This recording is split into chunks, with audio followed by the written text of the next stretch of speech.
बोलो श्री प्राणनाथ प्यारे की जय, परमहंस महाराज की जय, सतगुरु महाराज की जय, समस्त सुंदर साथ की जय हो। क्रमानुसार अपने प्रणामी मंदिर दुधुमनिया से चल रही बाणी चर्चा प्रातः कालीन में प्रकाश गुजराती प्रकरण क्रमांक 5 और चौपाई संख्या 1 प्रकाश ग्रंथ के प्रारंभ करते हैं। बोलो श्री प्राणनाथ प्यारे की जय हो। यह प्रकरण है विलाप करया छे राग रामश्री में है। अब यहाँ पर विलाप जुओ रे बहनी हूँ हाय हाय करती हिंदू त्राहे त्राहे और बालो जीरे बिछड़ता अकाजी उकटता न थाय। अब इंद्रावती जी कहते हैं कि हे सखी, अब सखी की बात यहाँ पर कोई सखी तो पहले थी नहीं, किसको कह रहे हैं? हे बहन, तो बहन कह रहे हैं बिहारी जी को। मैं हाय हाय और त्राह त्राह करती फिर रही हूँ बालाजी के वियोग में। कह रहे कि टुकड़े टुकड़े हमारे तन क्यों नहीं हो जाते। जब पहचान नहीं थी तो सामान्य जैसे गुरु तैसे मान लिए थे, लेकिन कह रहे हैं कि जब हमको अब पहचान हो गई तो कह रहे हैं कि हमारे जीव के टुकड़े टुकड़े क्यों नहीं हो गए। तो फिट फिट रे बुंडा तू शब्द के मया भी मुखवाण और बाए नयाव्यो ते दिसनो धनी बेला चलता मारा प्राण। हे पापी आवाज। अब कह रहे आवाज जो मनुष्य के जिह्वा से आवाज निकलती है, तो कह रहे हैं कि हे पापी आवाज, तुम्हें धिक्कार है, तुझसे मेरी बोली कैसे निकली। अब कह रहे हैं कि अब बोली कैसे निकली, पहले क्यों नहीं निकली, पहले क्यों नहीं बता दिया। तो मेरे प्राण के आधार धनी चले गए और तुझे खबर तक ना पड़ी, तुमने बताया तक नहीं, हमारे सदगुरु चले गए। और नहीं तो मैं धनी के साथ ही अपने प्राण को छोड़ देती। अगर आवाज तू यह बता देती कि सदगुरु जा रहे हैं, तो उन्हीं के साथ हम भी चली जाती। तो केम बलि जिभ्या मारी ये कहता वचन और समूली न चुटाणी और जिया थकी उत्पन्न। हे मेरे जीभ, तो इन वचनों को कहते हैं कि तू जड़ से ही क्यों नहीं उखड़ गई। अब जिभ्या को कह रहे हैं कि जब हमारे धाम धनी चले गए और तूने बताई नहीं, तो इसलिए कह रहे हैं कि तुम निकल करके जड़ से उखड़ करके तू बाहर क्यों नहीं कट करके गई। तो श्री धनी जी सिंधावता केम रही बाचा रे अंग और उखड़ी न पड़ता दंत्रणा और घड़ घाय मुख भंग। धनी जी के चलते समय है जिभ्या, तू अंग में कैसे यथावत रही आई। और कह रहे हैं दांत, मुख पर इतनी चोट लगने पर भी तू खड़ क्यों नहीं गए। तुम्हारे मुख पर जो इतनी चोट लगी, तमाचा लगा कि धाम धनी चले गए, तब भी तू जो है कैसे जो है खड़ा है, कैसे जो है मुख में तू लगा हुआ है, उखड़ क्यों नहीं गया। तो केम न सुनिया रे ए बचन ते श्रवणा और ते सुनता सुनिया बचन धनी तड़ा। हे कान, तुमने धाम धनी चले जाने की बात कान से कैसे सुन लिया। तुमने क्या तुम्हें धनी के ज्ञान वाले वचनों को कभी सुना नहीं था कि धाम धनी थे तो कितने प्रिय जो है वर्णन परम धाम का किया करते थे, कैसी लीला उन्होंने श्रवण कराया था, उनके जो है वचनों को तू श्रवण किया था कान। तो अब जब चले जाने की बात जब तुमने सुना कि धाम धनी चले गए, तो उस समय तुम उखड़ क्यों नहीं गया। तो ए लबो सुनता तूने दाजन आदि और एड़े रे लबे अगिननी और झालमा का न झपा भी। जरा भी जाने की खबर सुन करके तुम्हारे अंग में, तुम्हारे कान में आग क्यों नहीं लग गई। तो कह रहे इस समाचार को सुनते ही तुम आग के लपटों में खुद जा करके जल क्यों नहीं गए कान। तो निबल नेड़ा रे भुंडा और तमे दृष्टे ना जोय और बालो जी रे बिछुड़ता तमे लोही न रोंग। तो हे पापी निर्बल नेत्र, तुम्हें दिखाई नहीं देता कि धनी के बिछुड़ने पर तुमने कार्य खून के आंसू क्यों नहीं बहाए? पानी के तो बहाते हो, पर कार्य जब धाम धनी चले गए तो तुमको बहाना चाहिए। तब तो समझ में आता कि तुम्हारे अंदर विरह हुआ, दुख हुआ, तो तुमने ऐसा क्यों नहीं किया? सूरे थयूं तमने तमे लोहू ना रड़िया, और ये वो विरह देखी तत्किण और निकली ना पड़िया। तो लोगों को कह रहे हैं कि तुम्हें क्या हो गया है, तुम खून के आंसू बहा करके क्यों नहीं रोए नेत्र, और तुम इतना विरह देखकर भी उसी पल निकल करके बाहर क्यों नहीं निकल कर गिर क्यों नहीं गए? ते ए बचन तणी तूने नासिका न आवी प्रेमल, अबालयो रे बिछड़ता ते नौदा क्यों बोल।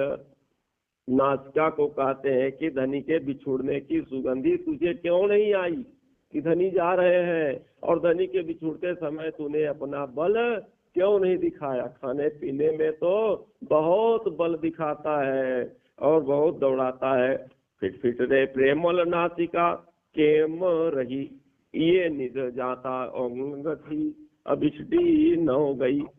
हे सुगंधी, तू नाक में कैसे रहा आया? नाक के अंदर धनी के जाते समय तू अंग से जुदा क्यों नहीं हो गया? तो प्रेम तणी रे धनी गोली बांधता काम, और तेह मासू न हतारे गुण तमे चतुर सुजान। धनी देवचंद्र जी अपने मधुर वचनों से सभी सुंदर साथ को जो है रसपान कराते थे, परमधाम की चर्चा सुनाते थे। उस समय है चतुर सुजान, कारण है जानकार। जो सुजान होता है जानकार होता है, अंदर जानकार को कह रहे हैं कि हे ज्ञान, तुमने कह रहे हैं कि क्या गुण तुम्हारे थे कि तुम तन के प्रेम में ही बैठे रह गए, तुमने जो है इस तन को छोड़ा क्यों नहीं? तो फिट फिट रे गुण तुमने ये अंग ना प्रेम काम, और नौला देव बिरह रे बिछड़ता धनी श्री धाम। अब कह रहे हैं कि जानकार मतलब जो ज्ञान होता है, सुजान होता है, उसको फिर अंदर जो हर व्यक्ति के अंदर जो गुण होता है, तो गुण के लिए कहते हैं कि है गुण, तुम तन के प्रेमी थे, तुम तन के प्रेमी थे, तुम्हें धिक्कार है, अपने कर्तव्य से गिर गए, और धाम धनी के बिछोड़ते समय तुम्हें विरह नहीं आया, कोई दुख नहीं हुआ, धाम धनी चले गए, सुन लिए और चुपचाप पड़े रहे। तो एवड़ी बात रे केम सही अंग उभो केम रहो, और रोम रोम फेंका गली न पीड़िया। हे गुण, ऐसी बात तुमने कैसे सहन कर लिया? अंग तन में कैसे खड़े रहे? शरीर के रोम रोम से गल करके नीचे गिर क्यों नहीं गया? तो अगिनडी न उठी रे, काल जड़े रे झाल, ये बिरह लग गई का उभो रहो रे चंडाल।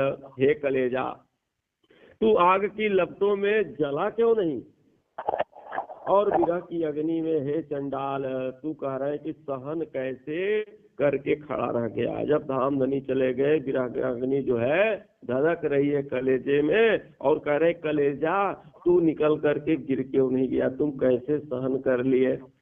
तो हाथ पग सहु अंगना सर्वे रे संधान, जुजमा का नौ थया रे और आथ मते ए भाण।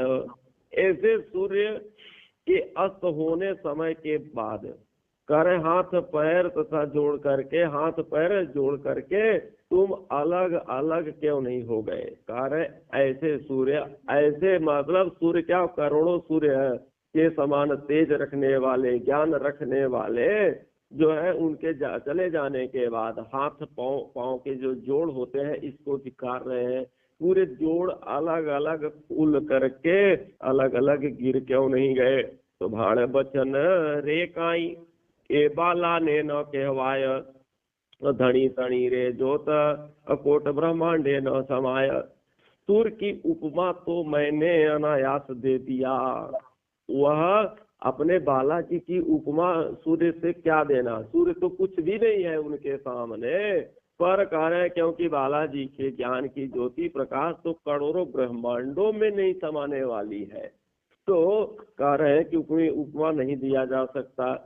तो ज्योतिरे प्रकट थई नौझाली रहे बिना ठाम, ब्रह्मांड आंख डोमानी सरी अथई कोती घर श्रीधाम। अब हमारे धनी के ज्ञान की ज्योति बिना मूल ठिकाने के रुक नहीं सकती। एक होता न जैसे दीवार हो तभी जा करके वह प्रकाश रुके, लेकिन हमारे धनी का जो यह ज्ञान है, यह ज्ञान जो है कहाँ टिकेगा? कह रहे जब तक अपने ठिकाने नहीं पहुंच जाएगा मूल मिलावे तक, तब तक यह बढ़ता रहेगा। यह अखंड ब्रह्मांडो, एक दो नहीं, अखंड ब्रह्मांड में रास ब्रज और रास में से भी आगे निकल करके अपने घर परम धाम पहुंचाने वाला यह प्रकाश है। अखंड घर परम धाम। ए जोत जोरे रे सखी सकल, मलिने हाँ साथ बचने प्रकट था से रासने प्रकाश। हे सुंदर शास्त्री जी, कह रहे कि सब मिलकर के इस ज्ञान की ज्योति को देखो। कह रहे कि इन वचनों से सुंदर साथ को रास और प्रकाश की जानकारी समझ में आ जाएगी। रास की बात, प्रकाश की बात। प्रकाश क्या है? यही प्रकाश है, ज्ञान जो हम लोगों को प्रकाश रूपी ज्ञान। और रास का वर्णन आपने सुना, तो कह रहे यह बात सब समझ में आ जाएगी। न सो ना त्रुटि रे तू के नाही तन उच्छा, और रूप रंग लई का न थई तिल तिल जेवड़ा पुरजा। तो अब शरीर के चमड़ी को कह रहे हैं कि हे शरीर की चमड़ी हमारे, तेरी नसों वो क्या हो गया था? तेरे नस टूट टूट करके अलग क्यों नहीं हो गए? टुकड़े टुकड़े क्यों नहीं हो गए? तेरे रूप और रंग ये छोटे छोटे टुकड़े क्यों नहीं हो गए? तुम अपने चमड़ी को, खूबसूरती को सजा कर क्यों रखे रहा? तो हाड़ मांस रेत में केम रहा रे भेला, और काय न सुखियूं रे मारूं लोही तेणी बेला। अब शरीर की हड्डी और मांस को कह रहे हैं कि तुम्हें इकट्ठे दोनों कैसे रहे आए? मेरे धनी के जाते समय कह रहे हे खून, तू उसी समय सुख क्यों नहीं गया? तुम बहता क्यों रहा? तो फिट फिट रे तुम बड़ी, अब बुंडी केम रही रे साजी, अब साल खानो थई रे ए जड़ घड़ बचे लागी। तो कह रहे हैं खोपड़ी, कह रहे हैं खोपड़ी तुझे भी धिक्कार है, तू पापी है, तू साबित कैसे रह गया? मतलब सलामत कैसे रह गया? तो कह रहे हैं कि तू एहरण और घन की चोट में नष्ट क्यों नहीं हो गया? एहरण मतलब जैसे वो लोहा कूटते हैं ना, निहाई, एहरण उसको बोलते हैं, एहरण उसी को निहाई। तो निहाई पर जब हथौड़ा बजता है तो कह रहे इतनी तेज चोट लगने पर तू सलामत कैसे रह गया? इतना जो है चोट लगी धनी के जाने पर। तो अंग मारा रे अभागी, तमे का को नौ थयो, ये धनी रे चालता, और अधर्मी का उभो रहो। हे मेरे अभागे अंग, अब कह रहे हैं कि पूरे अंगों को कह रहे हैं कि अभागी अंग हो तुम सब, तेरे टुकड़े टुकड़े होकर के गिर क्यों नहीं गए? और धाम धनी जाते समय तू खड़ा कैसे रह गया? उनके जाने की खबर सुन करके तू खड़ा कैसे रहा? यहीं पर वाणी को किया जाए विराम, और आप सबको करते हैं हम प्रणाम।